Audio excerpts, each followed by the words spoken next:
work in isolation, which is representing depth again. Lack of standards. So we have this Sonar Cube plugin in our Eclipse or whatever you use in IntelliJ, but we ignore all the warnings anyhow. So the lack of documentation, the work of documenting is already technical debt as such. So lack of ownership, lack of skills. So this is all related on technical debt. What is important to understand, technical debt is generally a conscious decision for short-term gains. So then we can call it technical debt. So if we say, okay, we're going to build in technical debt and we make it very transparent to business people and the rest of the organization, if we're going to do this, we're going to build up technical debt, that would be considered technical debt in my opinion. If you don't make it a conscious decision, then I would call it reckless debt. A reckless debt we don't want by default. Reckless debt is an engineer on their own just being pressured by a deadline, coding some hacks in there and release it to the public without making it transparent whatsoever. So I'm not going to even talk about reckless debt. Reckless debt is just a bad thing by default. And then you also have something which I call legacy code. Legacy code is very simple. It's code you didn't write yourself, and most probably the person that did write the code already left the company. So those are three concepts that you need to take into mind. So if we now go in this talk, I'm going to talk about technical debt, things we make a conscious decision of for short-term gains. Is that okay? Yeah. So I hope that's getting you clear enough. So first of all, use the chat window. Who's experiencing some negative consequences of having that technical debt in their current work environment? And please, which kind of consequences do you experience?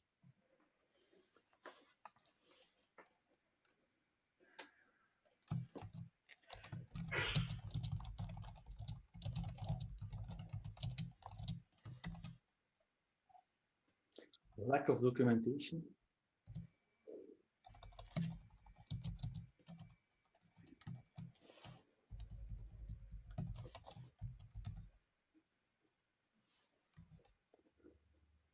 Code difficult to maintain.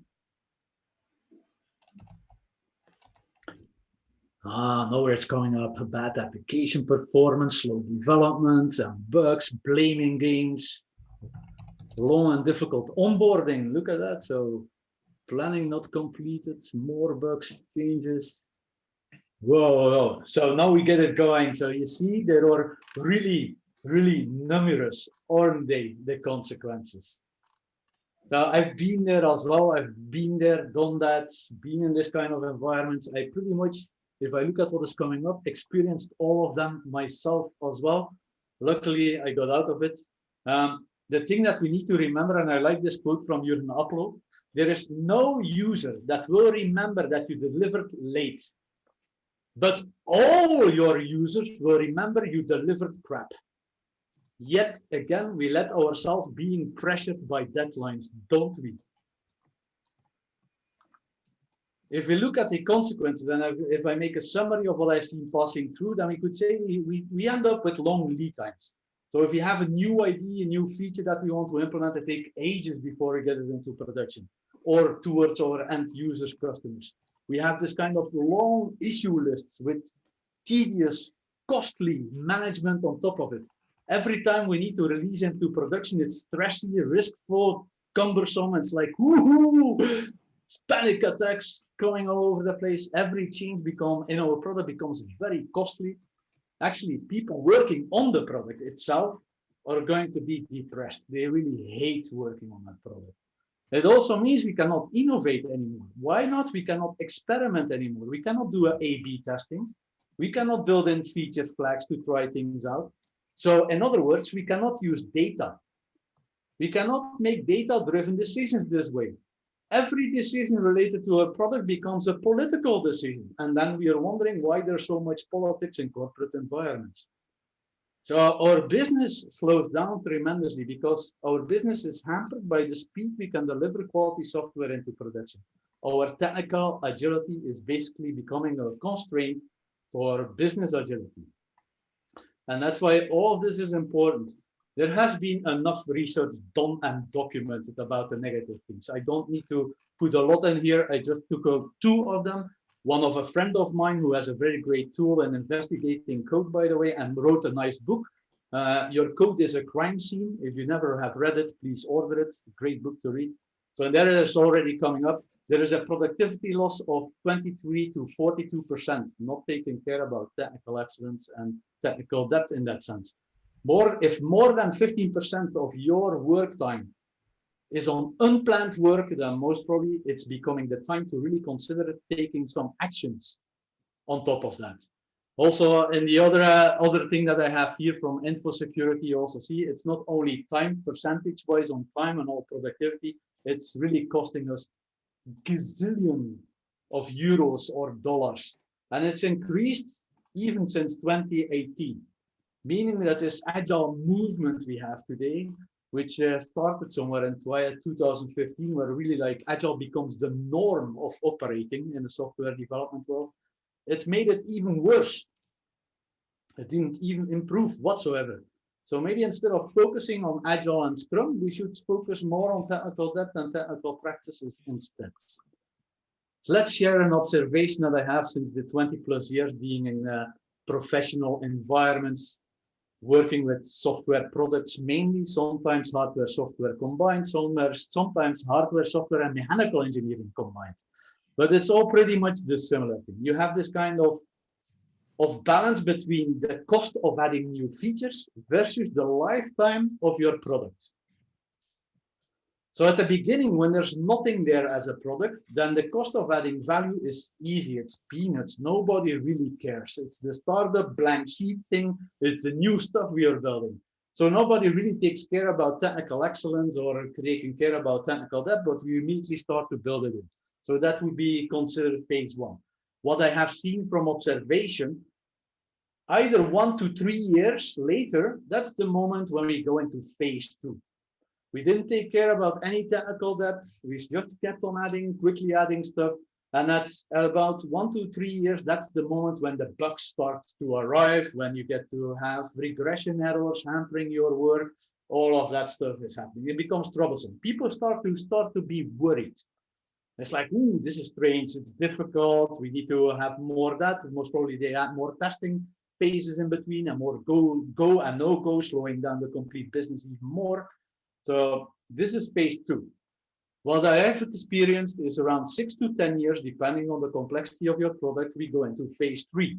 And that's really when things explode, where it goes nuts. You change something over here and there's something over there broken and nobody really understands why. The more we fix an issue, the more issues pop up. So that's the exponential growth. At that moment in time, what is going to happen in many organizations, they start thinking about the NG. And you know what NG stands for? NG stands for the next generation. And they start all over again. Today don't call maybe they have next generation anymore. Today, the modern name of doing this is we go greenfield. So now we repeat the same process over and over and over again, which is from a business perspective, a tremendously bad signal. What I'm wondering about, we have quite a lot of people in the room. So which phase are you in today? Is it phase 1, 2, or 3? What do you think? Put it in the chat, please.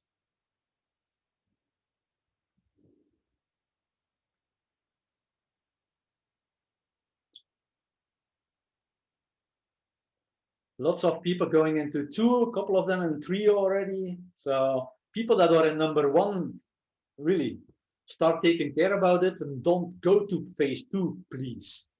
Now, so 1 and 2, 2 and 3. So if you're in phase 3, maybe even the experiments I'm going to share with you today might not even be useful anymore. Maybe it's already too late. Maybe you can still revert it back to a situation where you can move to phase 2 and hopefully into phase 1.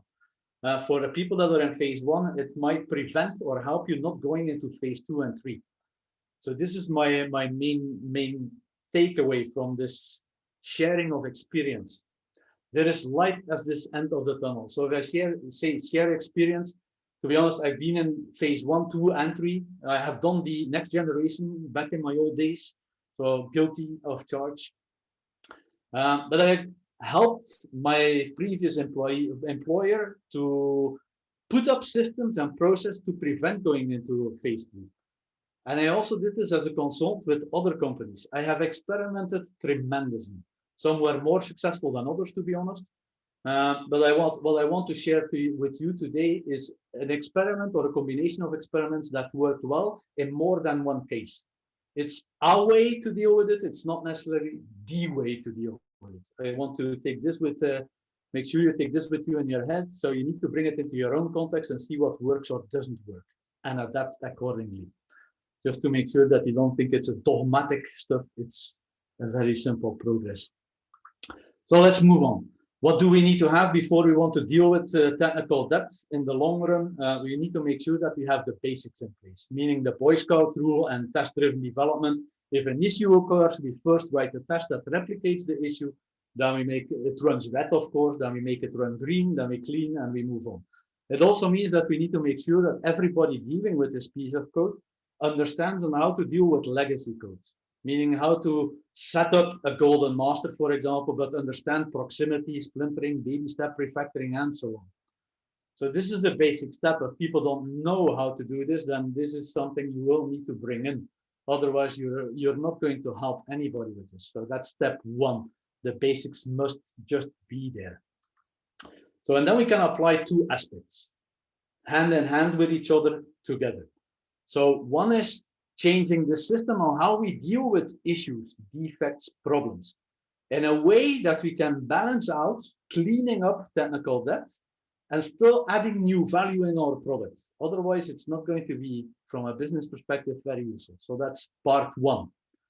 A second part is start to paying back the debt. We need to create more of a transparency, make our debt more visual, and then start to have a heartbeat event to start paying back the debt, taking into account business strategy and value, not just because we want to like it.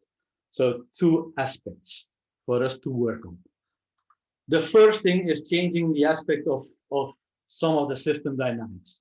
And what you see here is a causal loop diagram or a short, small systems model, as they want to call it. On top of you see the number of known defects for the entire product. So if we have a high number of known defects, then we will most probably spend a lot of time on developing quick bug fixes. Because the general habit is we have an issue, we throw it to a team or a person, they fix it, and off we go, the next issue. So we spent lots of time in developing quick bug fixes. If we spend lots of time in developing quick bug fixes, we cannot spend a lot of time in developing real clean code. It's a quick bug fix. If we don't spend lots of time on real clean code, then the percentage of clean code in our entire product will be pretty low. Over time, we also understand if we don't have really clean code in our product, we are going to have more defects in our product. And this is like this endless loop. The more we are going to spend on bug fixing, the more bugs we are going to generate over time. So we need to break this cycle. If we don't break this cycle, we are not going to fix anything. So we need to break the cycle so that we have more time spent in developing clean code. Now we say we cannot do quick bug fixes anymore. And then the first thing that we have, yeah, that's great, Jurgen, but we have 99 defects in our system. We cannot just ignore those. It's like Party Like 1999 for the old people amongst here. Prince, you know, Prince and the song Party Like 1999. So it's less of a party, it's more of misery. So, but we still need to find a way to redirect. So we will need to find a balanced way. Which of the issues will keep going to quick bug fixes and which of the issues can we redirect towards clean code? And this is not new. Organizations do understand that we need to do this. And what do organizations do? They build more processes and more gates. They add ETL processes and a problem manager. And they have SLA. So we start having tremendous process. And what is more important, we start to set up some kind of centralized decision-making model. Because now everything is collected, analyzed, resumed, and then it's being brought to some manager that will decide whether it goes to clean code or to general bug fixing. So that's pretty central. And what do we know from a central decision-making model? It is slow. Slow in today's market of software engineering doesn't really fit well together. So we need to come up and find ways to go from a centralized decision-making model to a decentralized decision-making model, to make sure we can keep up with the pace of change. We need to do this in a way that every single individual that makes decisions still comply to some business aspects. When we build up this kind of decentralized decision-making model, how are we going to do this? I will give you one example, which is working pretty well in many organizations today.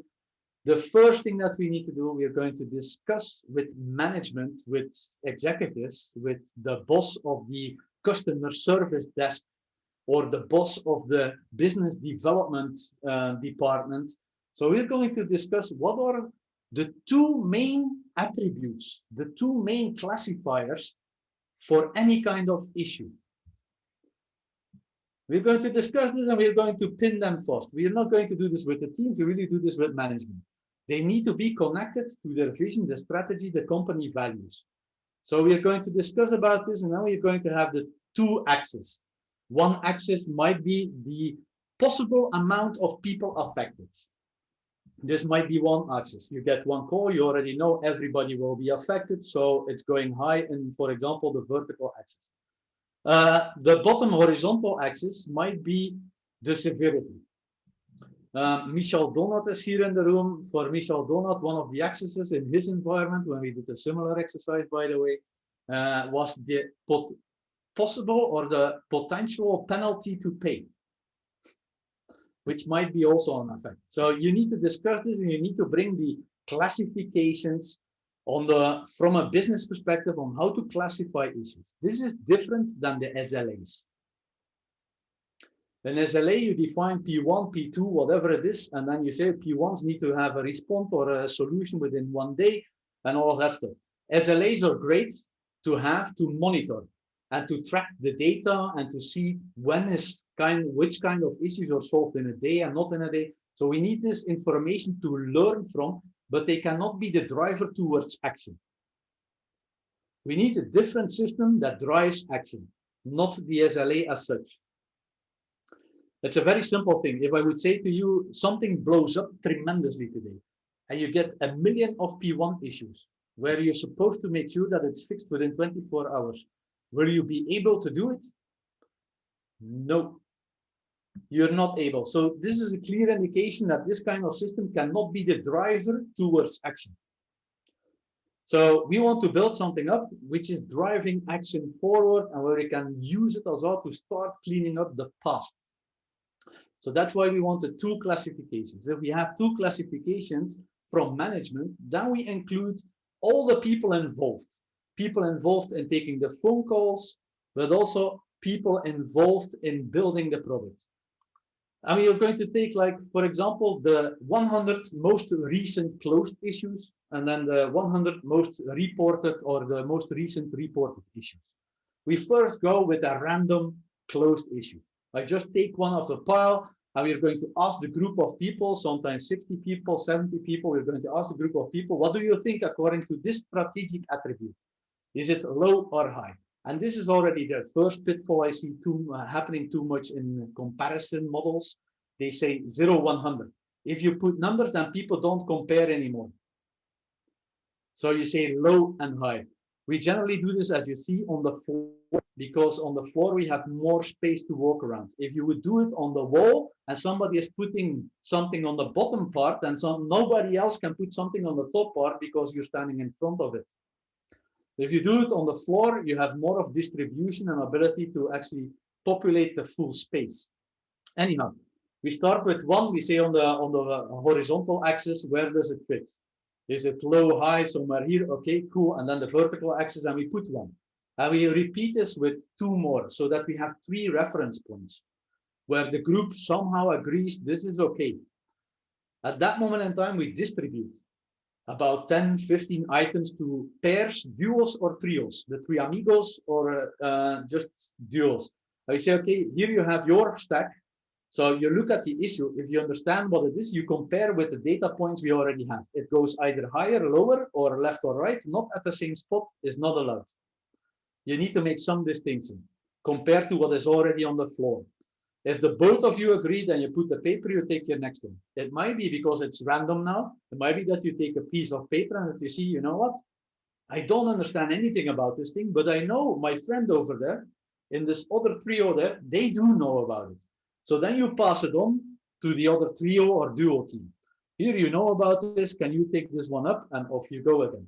If you don't know who to pass it on, you give it back to the facilitator and he or she keeps it in a stack. When people want to refresh, get a new load of issues to distribute, then you pass it on again. In this way, it gets covered anyhow.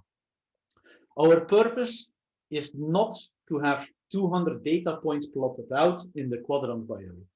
Our purpose is to have a nice spread of issues according to a kind of a quadrant, a square space. This is our main purpose. As soon as we have enough items spread across a full square space, that's the moment when we can stop and don't distribute extra items anymore. That's when we stop the exercise and continue forward. There are two patterns that are important. The first pattern, which is most common, by the way, is where there's nothing in the low axis. So if you look at the attributes, then there's nothing low on the vertical axis and there's nothing low on the horizontal axis. This is a very common pattern. Don't worry about it. Let it happen. You see, in the first pattern, there is enough data points to fill a quadrant. What do? We take the tape from the ground and we move it closer. And now we have a nice spread of items across a full quadrant. People will immediately go, yeah, but this is not a low. It's like, it doesn't matter what is low. We didn't know what low meant. If we move the tape, at least now we understand what low means. If we have an empty space without data points, we have no idea. So this is what we do over there. So we just move things around. You don't need to stop the exercise. The second pattern is more disruptive. Because in the second pattern, what do you see happening there? On the low axis, there are suddenly lots of items being stacked on top of each other and very close to each other. So there's not that much sensible information anymore. There's too much on the bottom ends, maybe not enough on the high ends. What do we do there? We stop the exercise for a while. We take the tape from the ground and we make it wider. So that we again have a better spread of issues and knowledge and data points in our square space. And this is what we want to have. We want to have data points on a square space. As soon as this is happening, then we can say, okay, we are going to split it. We split our quadrant into 9 boxes. Yes, I have tried with 4 boxes and it doesn't work very well. I have tried with, well, is again 12 or 13 or 15 boxes, I guess. It also doesn't work. So apparently the 9 boxes seem to be a sweet spot to divide your quadrant on. And you do this very in the middle. You just put tape and you will see that certain items will be below the tape and others will be fit exactly into a box. The things below the tape, people need to put it in one or the other box. Now we have 9 boxes with data points about issues that are happening in the context of the organization. As soon as we have done this, we are going to use the data points to see, okay, what kind of action do we now need to take? So for example, we go to the high box, we look at the data points. We really look at the floor to the data points. If it's in a remote world, you look at your Miro or Muro board on the high end, of course, and then you look at the data points and see, okay, what is going to be the action that we need to do if something is classified in this box by comparing items with each other. Not by thinking, yeah, this needs to be solved immediately. No, I compare with other actions. This is the way on how to prioritize an order. If you need to prioritize anything, it's not a formula, it's not anything else. You just say, okay, you know what, we have this ID and that ID. Now, which one would be more or less? And then you get a true ordering and true priority by comparing. If you don't compare, you don't really get true ordering or true priority happening anyhow. So this way we force people to compare items with each other. And then if we understand which box it is, that's the only moment when we're going to see, okay, what is the action? Now we're going to go to all the boxes and see with the data points at hand, which kind of action do we need to take. If you run a Scrum environment, or like all the clients I work with, a multi-team Scrum environment, a less environment, then there's a couple of options which are interesting. So I have 6 options which I provide to the teams in that sense. Option number 1 is just jump. So most probably on the high end, people will just say jump. Jump meaning whatever the team or teams are doing, they need to drop it and immediately fix. How much time it will take, it depends on what kind of issue it is. If it's within an hour, great. If it needs to take 3 weeks, then it's 3 weeks. A jump means we drop everything and this goes first. So that's number 1. Number 2 is the daily scrum. If we run a multi-team scrum, then we get a phone call, we get a question, an email, whatever it is. So and we do the comparison with the items in our quadrant, and we say, okay, here, this is a 2. We're going to handle this the first thing tomorrow after our daily scrum. So meaning we hang it on our sprint board, and on the daily scrum, this is going to be the item taken up. Yeah, how are we going to fix this before we continue with the rest of the work? So that's in the daily scrum, which is easy. If you're on the phone and you do this comparison and you see, oh, this is a box daily scrum, you can immediately on the phone say to the person calling you, yeah, we're going to tackle it tomorrow. We start tackling it tomorrow. So they have immediate information. It might also be that you say, okay, next sprint. What is happening there? You have a phone call, you classify according to the box. The box you see, okay, next sprint, it means you go and hang it on your sprint backlog for the next sprint. It's the first thing to take in your next sprint. It's not something to renegotiate. No, it means this is by default going into the next sprint because you understand your sprint rhythm. On the phone, you can immediately say to the person reporting, yeah, you know what, we're going to take this up into our next sprint. So you can expect some responses from us from that moment on. So, and clarity when you report an issue is gold. This is what people want. So the 1, 2, 3 is not really redirecting the arrow, the system now. It's still going into the bug fixes. So we didn't really solve anything from a system dynamics perspective. We didn't cut through the red tape there to get into a proper situation. From number 4 on, that's when we start redirecting things more to clean code. So we have this kind of save or keepers, meaning we are classifying something in a box and we identify this box as a keeper, meaning we're going to store this item somewhere in a vault. Jira, Excel, target process, whatever kind of incident management system you most probably have in place, we just keep it there. We don't do anything. So on the phone, it means as well, yeah, we're not going to really address it, but we're going to use the data to figure out where we need to build in more stability, maintainability, and other stuff into our products. So at the moment when we tackle it, we will inform you again, but don't expect it too soon.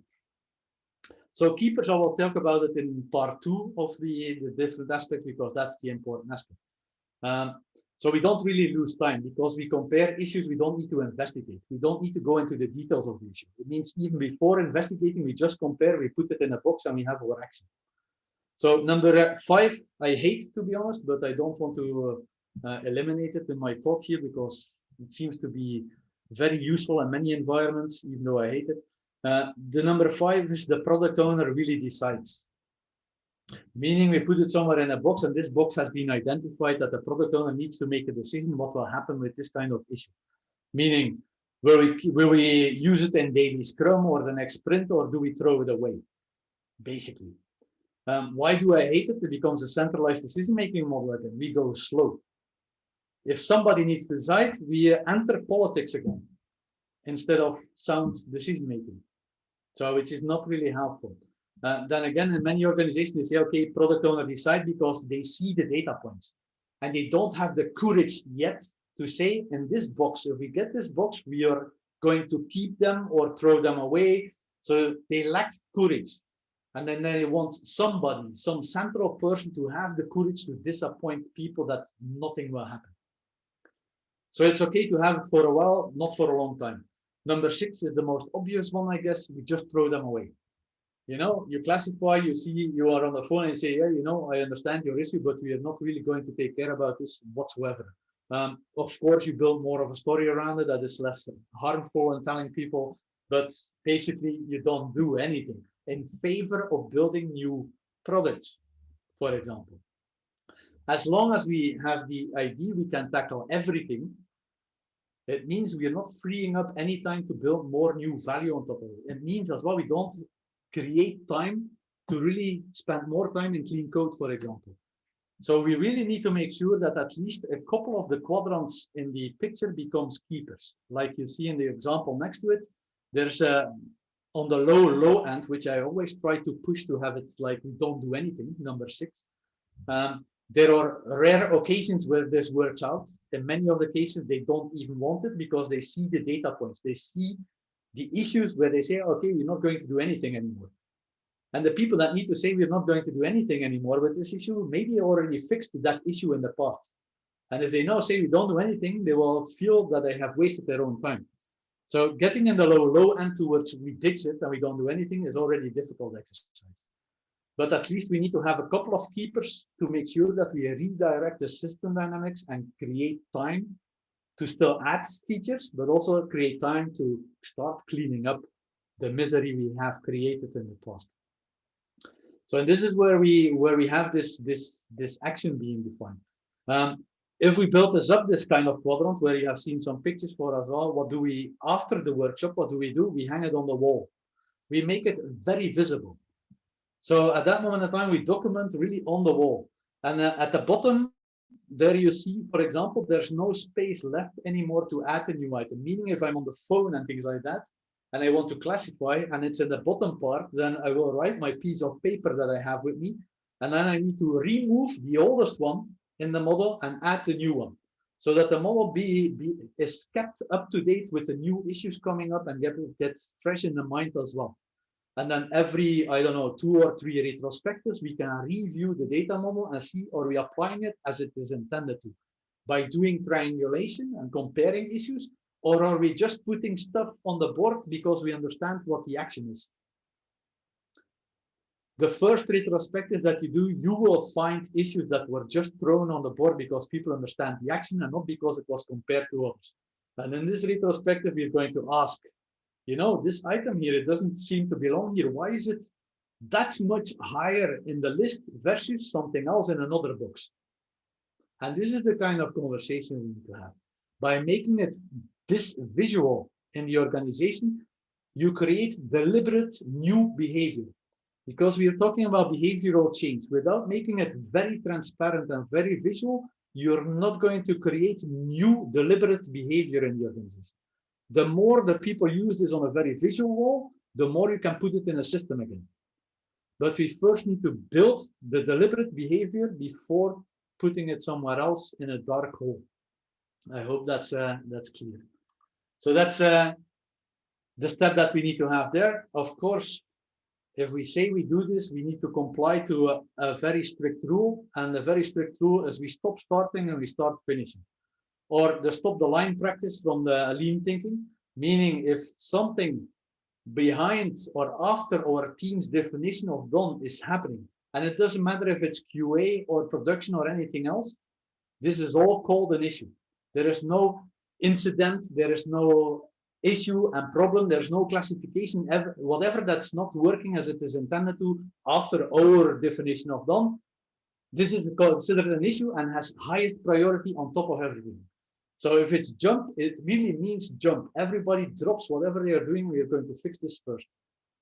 If it's daily Scrum, it means as well, as soon as after daily Scrum, the first thing we're going to do is fix the issues and then continue to work on the new value we want to generate.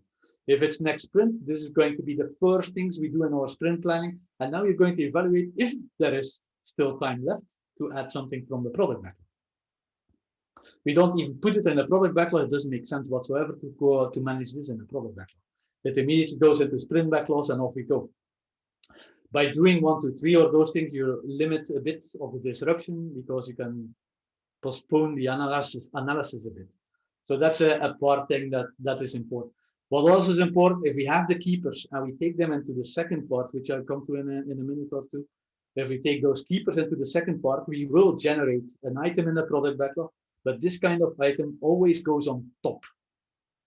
Again, there we stop starting, start finishing, meaning this part, that item that we will create, which is related to refactoring, will go on top of anything else. Now you will understand that some people will come over and say, yeah, we don't deliver enough new stuff anymore. And that's great. If they say, okay, we don't deliver new stuff anymore, then we need to go back to our quadrant model look at the boxes with the data points and ask them, which of those boxes are we going to have more into keepers or throwing them away? Because the more we put in keepers and throw away, the more time we have for new development. And because they see the data points, the decision becomes a lot more easier and less political. Because what we have in an organization, you have business people, they want new value, and then you have customer support desks that want more stability. Your customers most probably as well, but your business people don't care that much. They just want a new deal to enter. So this is a stressful point. By providing data points and a very sensible model on how to free up time for new development or have less time for new development, it makes it a sound business decision. For that to happen, people and the teams will indeed need to do the stop, starting, start, finishing practice. Well, if you do this, we need to track progress.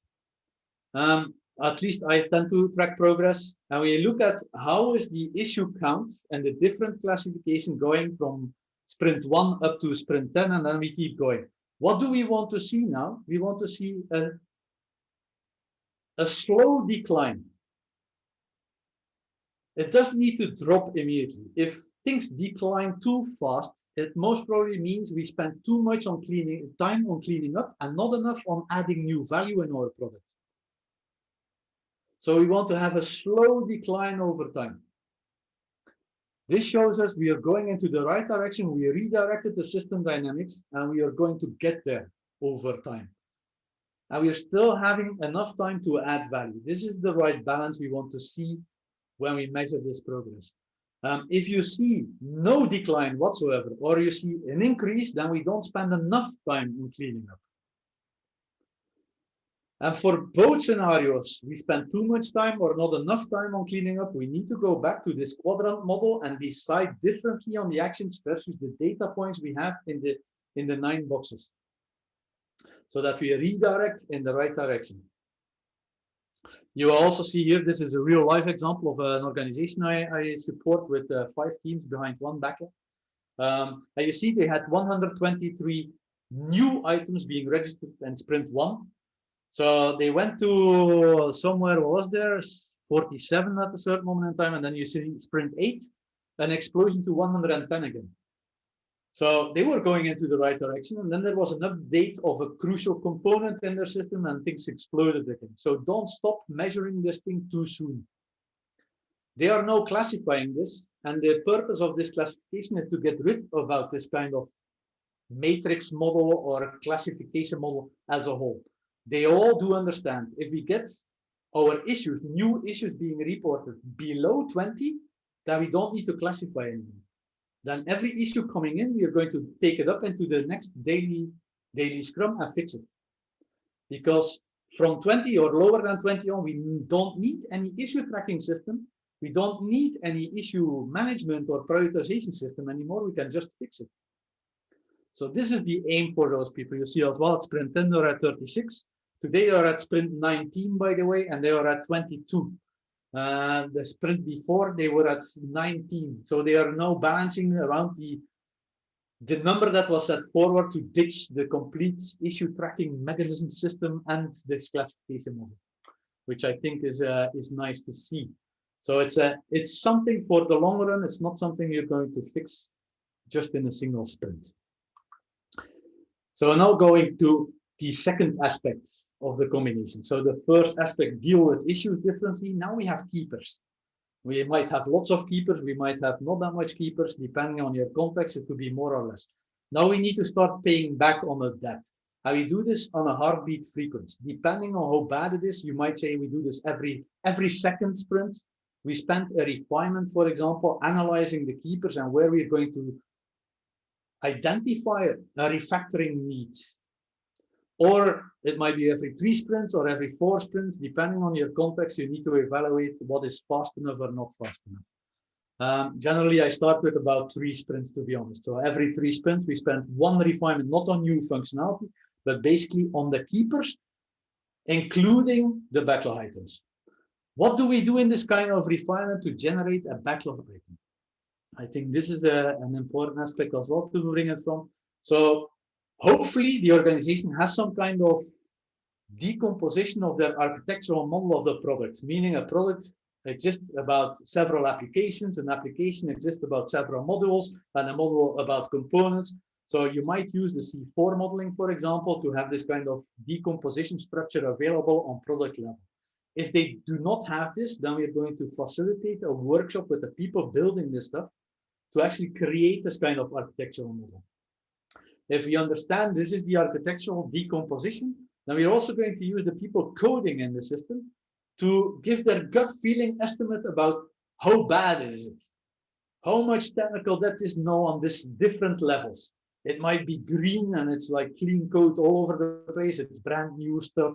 It might be orange. Yeah, it's not really that nice. So there's really some troublesome things already. And then the red means it's really like, this is hell on earth. Nobody really wants to touch it. And if we can avoid touching it, we will avoid touching it. So you see 3 colors here. In real life, we might have a gradation of 5 different colors, depending on the context there. So, but don't make it more than 5, so that people can use their gut feeling estimate about the quality of the module, the component, the application. We first go at the bottom. Maybe at the bottom we don't understand, but if we understand everything at the bottom, then we consolidate on a layer higher. And this is the way we come to some idea about the product as a whole. So now we have the architectural model being plotted out on the floor. This is also some things we do on the floor, by the way. And then we have different color shades on that model to understand what is the current situation. How do we now bring in the business aspect of things? Because at this moment in time, most probably engineers would go, yeah, let's refactor module 1. Why? Because I like it and I think I have a solution in my head, and off we go. This would not be really sensible from a business perspective. So what do? We are going to add our keepers. You know, we had keepers from the previous thing, so we keep adding stuff in our save over there. We're going to take all the keepers from our save, and we're going to plot them out on the items or the components or the modules where we think is the root cause. I really think we're not going to analyze or investigate where we think is the root cause of that issue. If we have done this, we're going to add our product backlog items. So the things that need to be built upon in the future as well on the same thing. And now we have good data to base our decisions, because the application module or component or most of the items on top of that is most probably the one to start tackling from a business perspective. Now we are not going to refactor because we want to, we're going to refactor because it makes sense. So as soon as we have discovered this in the requirement, then we're going to split up and maybe have multiple refactors being designed at the same time in parallel sessions. And we're going to ask engineers to say, okay, you know what? Don't look at the items and the issues. We throw them away. So every keeper now is just going to be thrown away. We're not going to even keep them for the next time. We really throw them away.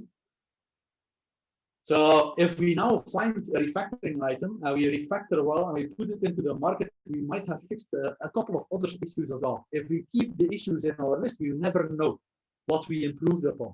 So we need to throw them away and then start recollecting. If this issue pops up again, it will be recollected anyhow. But at that moment in time, we get fresh, new insights instead of old, outdated insights. So it's important to throw away the keepers. If we understand this, then we might have 2 or 3 groups of people that say, okay, you know what? Now think about this module or think about this component. How can you make it more stable? How can you make it more clean? How can you make it more maintainable? Design something that is sustainable, maintainable, expandable, all of those stuff. So design something. You already know, if you're an engineer like myself, for example, then you will come with gold plating refactoring. You're going to rebuild the complete thing. So this is the default behavior. We have huge misery and then the default behavior, rebuild it. So, and that's okay, you know, let them design something that would be like tremendously good, because then we're going to use the lean improvement kata to move forward. So the step 1 we had our current architecture. We understand the current situation about technical debt. We understand what is the issues being generated because of it. We also understand what is the new development we tend to go into from our product backlog. So, and step 2 means we have gold plated our refactoring. So when the gold plate is okay and people feel like, yeah, this would be it. This would be really clean. This would be like the clean, maintainable, sustainable performance solution. Really, like this would be amazing. I would love to work on this.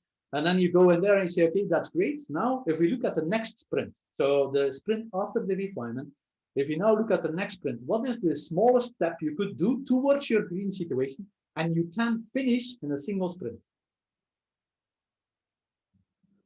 So you give the constraint, you need to come up with the first step towards your green solution that you can finish in a single sprint.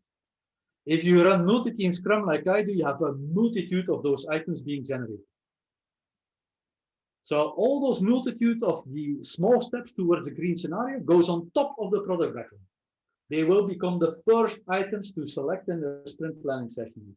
If they select in the sprint planning session, then step 4 comes in. They start to discuss about the smaller steps they need to take as a team. Those are the experiments towards step 3 now. If the next refinement, when we do the keepers and the backlog items on top of our architectural model, if it's still this component or thing we want to address, it's still the main issue, then we're going to go to the next step towards that green scenario. If it's not the main issue anymore, most probably we're going to redirect our attention to where it makes more sense from a business perspective. So this is how we're going to address cleaning up. So it's okay to have this future view, and then it's really like small steps forward. Because we do this, we redirect the system dynamics towards more and more of clean code. If we have more and more clean code, we get percentage-wise more clean code in our complete product, meaning less bugs. If we have less bugs, we need less defects. So, and hopefully, our aim, at least when I teach people or deal with these things, is to get rid about any kind of issue system. So zero bug policies. And this might take a year, it might take a couple of months, it might take multiple years, depending on the context and the situation you started from. But at least if you understand, we change the system dynamics behind it, then let the system play its role, and then things will turn out well. The preferred way to execute on this kind of refactoring is a mob session. Why do we prefer doing mob sessions if we tackle this refactoring item in our team? Because at that moment in time, we have multiple eyes watching on the same thing. So the risk that we now break some kind of hugely technical legacy code misery thing is going to be diminished. At the same time, people understand what is being refactored and how is it now structured. So they also understand how to continue this later on. At the same time, they acquire more of the skills on dealing with legacy code like splintering, refactoring, for example, and all that stuff.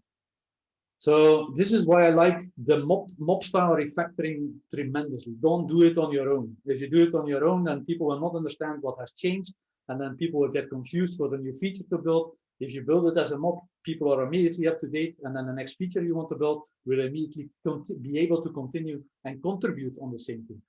By the same time, they will see the aspect on where you want to refactor to, and might even do the Boy Scout rule and do a small step ahead again to this next step into the green scenario. And that's about it. So 2 aspects on dealing with technical debt from a business perspective. So fast decision making using a decentralized model on issues. So, and the other one is deliberately start paying back the debt by refactoring in small steps forward. But you get a bonus. So we have this kind of bug fixing tournament as a possible kickstart option.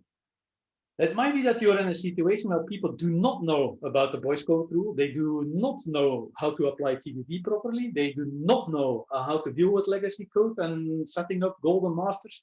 Then you can do this kind of bug fixing tournament, not really with the main goal to fix bugs, but the main goal is here to mentor skills and to acquire skills in a fun way. Let's have a look.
Bugs were not sized in effort or anything else. They were sized in the sense of how likely would you pick up this bug.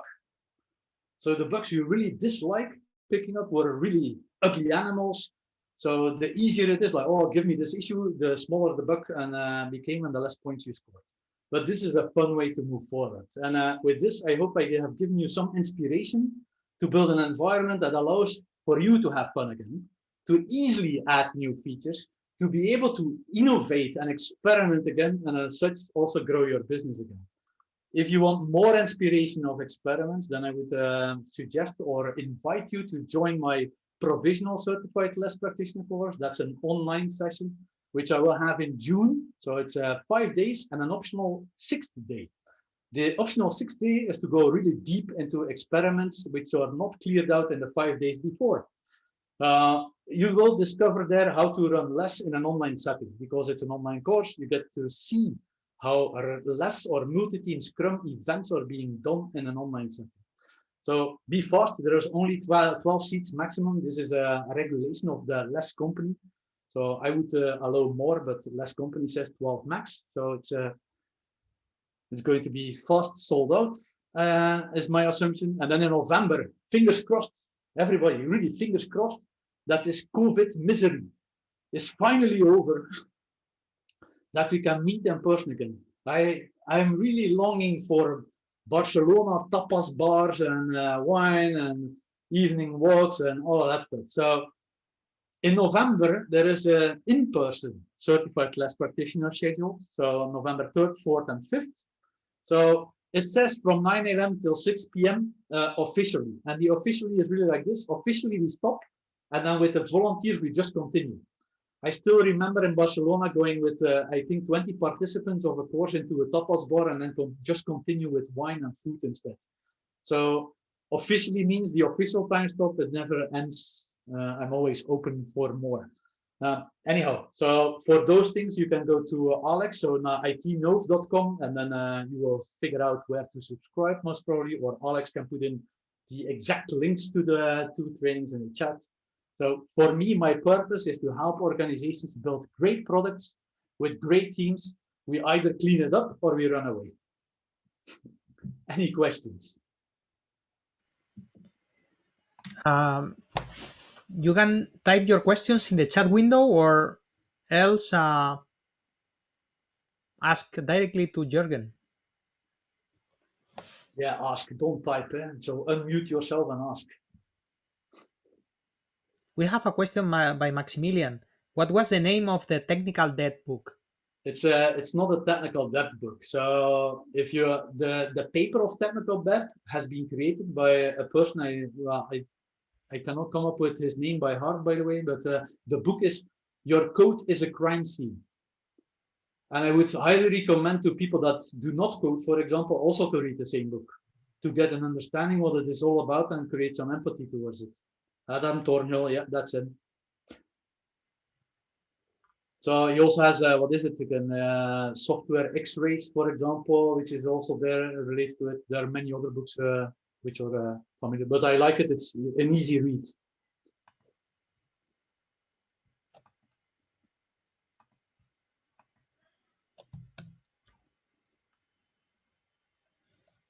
More questions? If there are none, then I have a question for Michal Donat. Okay. So you have built this matrix stuff. So how Yes. did it help you?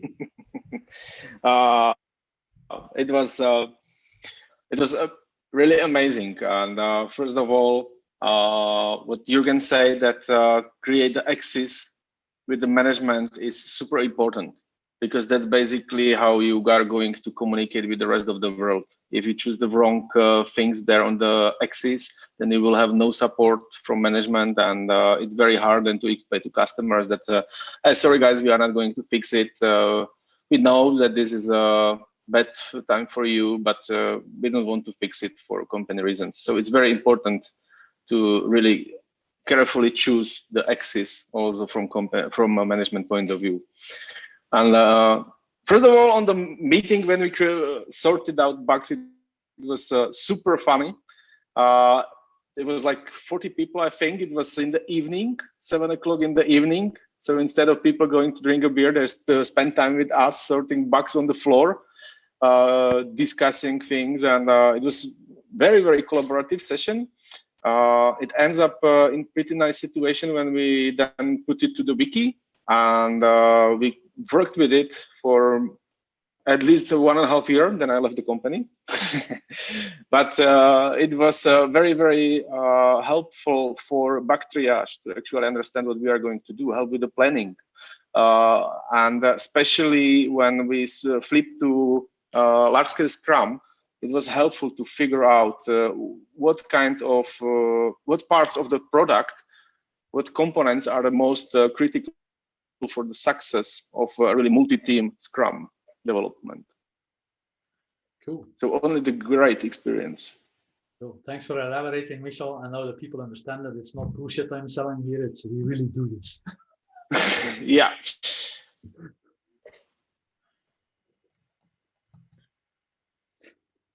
In the meantime, more questions popped up or not, Alex? Not so far. Last call. More questions for Jurgen? What would be a follow-up topic for our next meetup? Okay, suggest yours. Yeah. Anyone suggest what would you like to talk about? What are you struggling at work?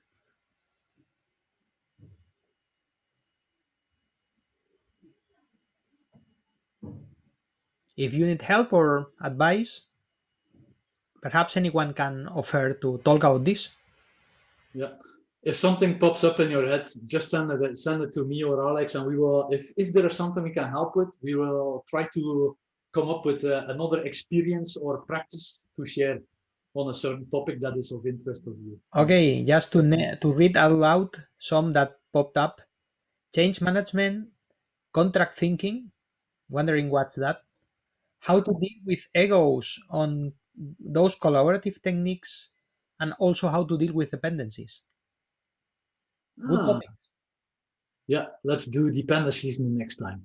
This is worth a full hour for sure. So how to deal with egos, because you work with duos and trios, the egos are silenced because the ego can only work with the duo or trio they are assigned to and not all the others. So it doesn't matter that much.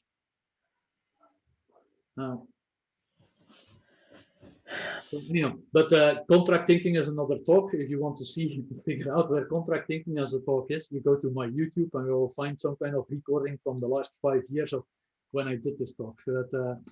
So I don't repeat my talks too much. So there are 2 talks that I did for 5 years in a row. And one is the contract thinking and another one is ditching Scrum. So those 2 talks are done. I guess we can see them on YouTube. Yeah. You have recordings as well somewhere with Scrum Day Barcelona and maybe also here in this channel. Okay, great. So if there is nothing more, I would like to say thanks again to Jurgen for coming again and sharing his story. Everybody for coming, and we hope to see you again soon in another meetup in Scrum, Barcelona Scrum Meetup. Okay, if you have suggestions, do not hesitate to reach me and propose topics to discuss. So thank you and have a nice day. Be safe. Thanks for having me around, and thanks for allowing me to dry run my talks with all of you together. Okay, thank you. Okay. Bye-bye. Bye-bye.